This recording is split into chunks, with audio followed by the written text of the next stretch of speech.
tuyệt vời nhất khi được nắm tay người mình yêu đi hết cuộc đời. Làm nhà là đánh dấu cột mốc tình yêu hạnh phúc gia đình thưa quý vị. An cư thì mới lạc nghiệp.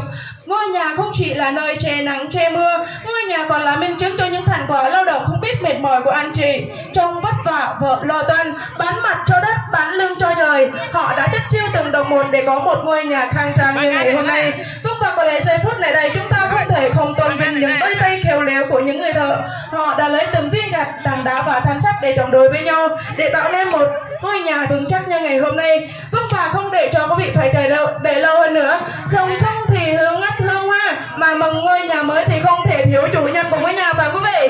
Vâng, và giây phút này đây cho phép mình xin được mời anh Capoli cùng với chị R.Beck cùng trở lại về sân khấu để cùng ra mắt tất cả toàn thể quý vị có mặt tại đây. Vâng, và xin được trân trọng kính mời. Đã dành thời gian đến việc vui tiệc rượu nhà chúng tôi tân gia hôm nay. Có người hơn thì xin chúc nhà hàng Ngọc Sơn, xin chúc Bạc Sơn Thới Sơi rất cảm ơn. Không có gì chúc sức khỏe quý khách cùng vi cùng gia đình chúng tôi.